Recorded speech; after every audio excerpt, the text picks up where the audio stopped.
Nangyari po ito 2010. Kasagsagan pa po ng kalandian era ko. By the way, ako po si Bernadette at ang kasama ko po dito ay si Erica. By the way, mga Becky po pala kami. Beking-Becky talaga. Hindi pong naghahanap ng mabubuking. Nagtatrabaho para lang sa kalandian. Umaaura, naghahanap ng boylet. Ewan ko ba kung bakit ganun kami. Anyway, heto na nga po. Bernadette, dumating na rin sa wakas yung in-order ko. Alam mo ba, galing pa raw tong China. Ano yun, Erica? Supplement pati pampahid sa mukha. Pampaganda ng face para naman marami pa akong mabuking.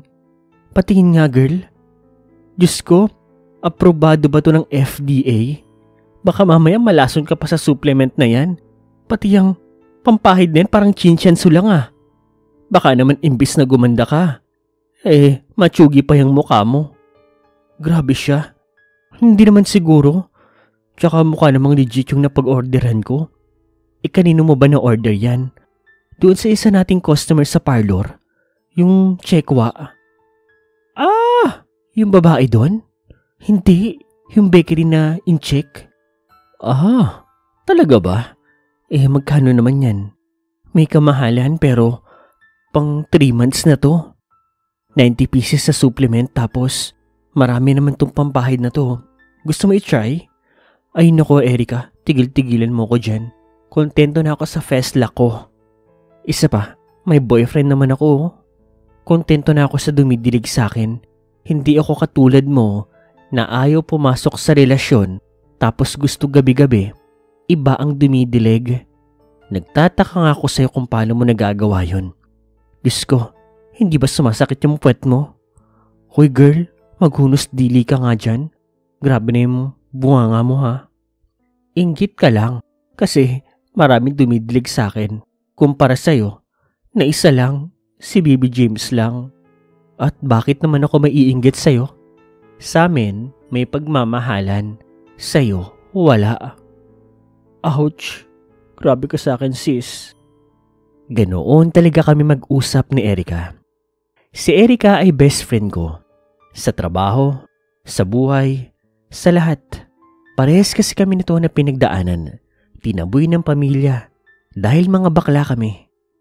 Pero sa pagtutulungan naming dalawa, nakapunta rin kami ng mga gamit. May maliit kaming parlor.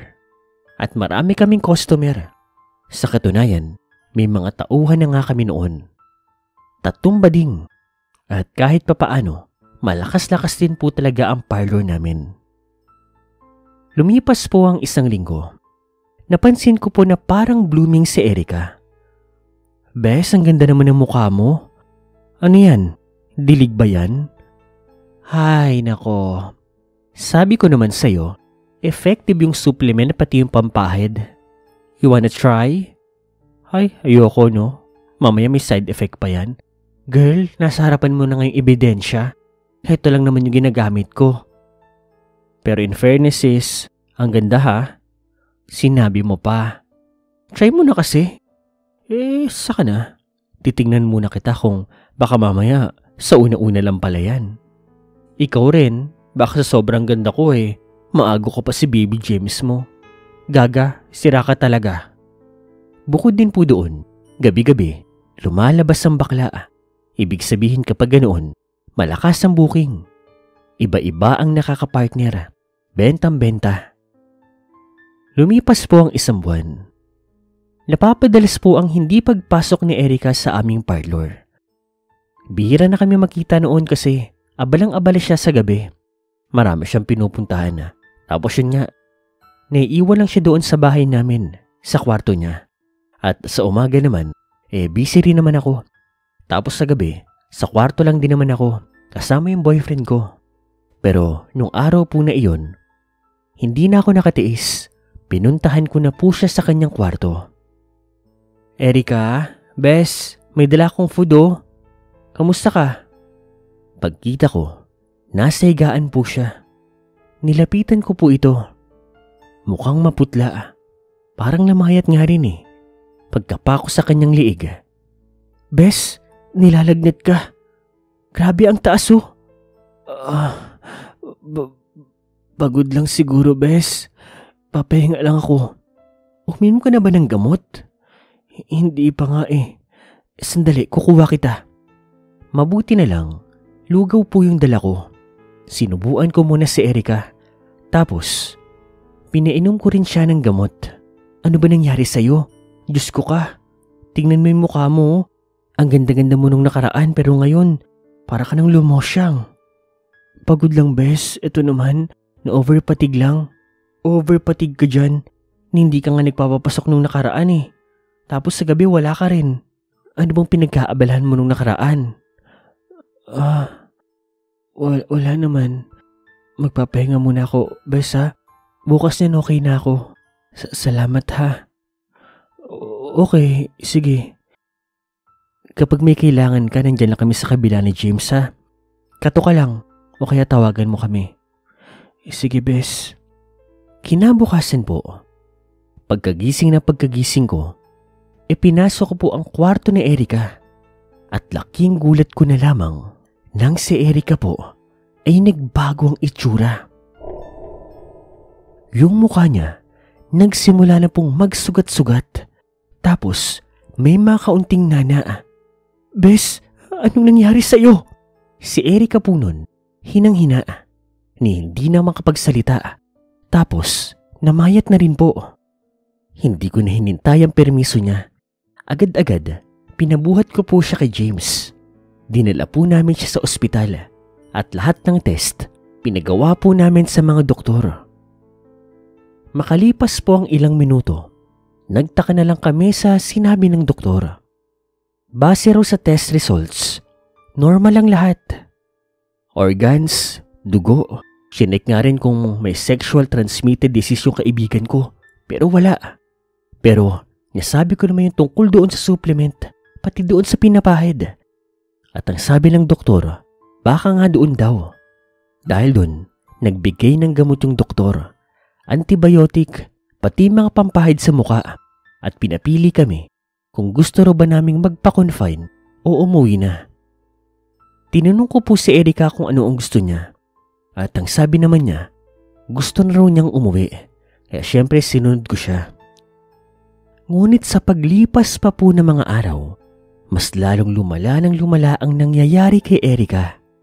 Nagsimula na kasing magnaknak ng husto ang kanyang mukha. At kasabay pa noon ng matinding pangangayayat niya. Kahit kumakain naman po siya at umiinom ng gamot, miski vitamins.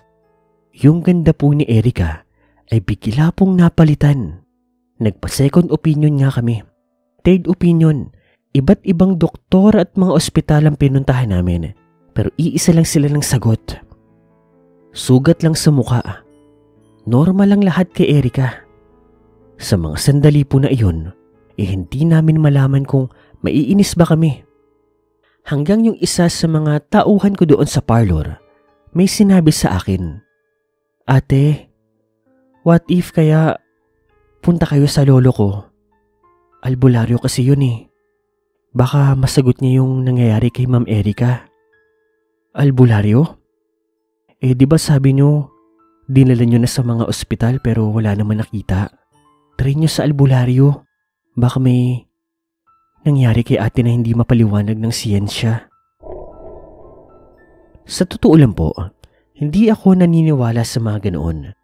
Pero since nagawa na nga namin ang dapat magawa, what if itry naman namin yung sinuggest ng isa sa mga tauhan ko? Si Erica naman po, hindi na siya makapag-decide sa sarili niya noong mga panahon na iyon dahil hinang-hina na po talaga ito.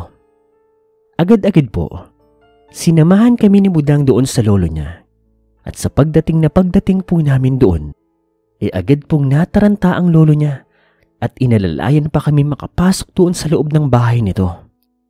Hindi na nga kami pinagpaliwanag.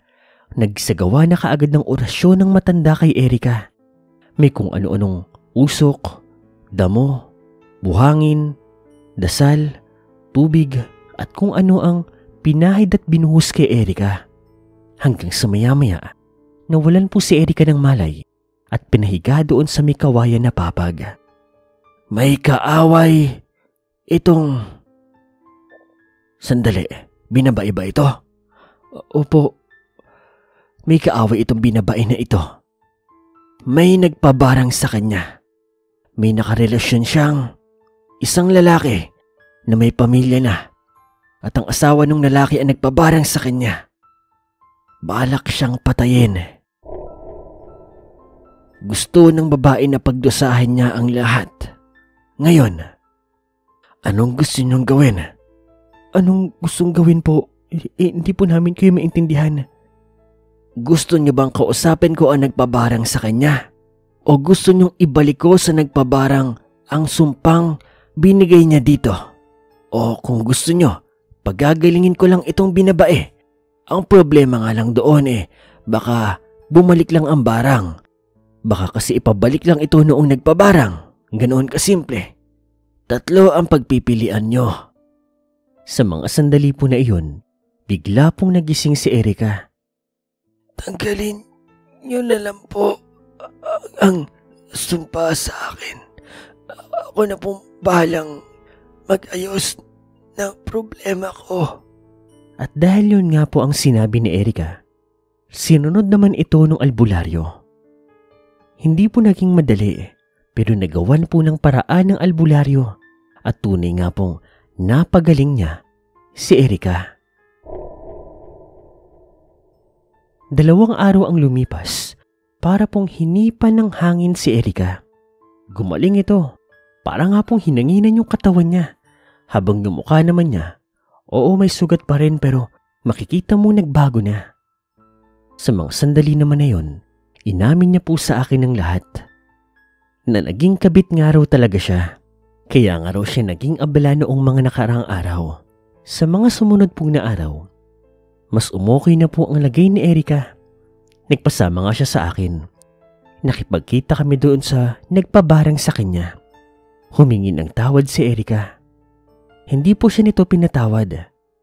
Pero sinabi naman ito na alang-alang sa pamilya niya at sa konsensya niya, makakaasa daw si Erica na hindi na siya nito muli ipapabarang. Nagpasalamat naman si Erica. At mula po noon, nagpatuloy na po ang paggaling ni Erica. Bumalik po sa dati ang katawan ni Erica. Yung mga sugat niya sa mukha ay naghilom. Ngunit alam niyo ba? Nagkaroon po ng pekas ang mukha niya na kailanman ay hindi na natanggal pa. Mula din po noon, nagsilbing aral yon kay Erica na ang paglalaro ng pag-ibig ay hindi dapat ginagawa. Dahil kapag nakahanap ka ng katapat mo, ganun ang mangyayari sa'yo. Akala namin, epekto lang ng supplement ang nangyari sa mukha niya. Mali pala. Barang pala.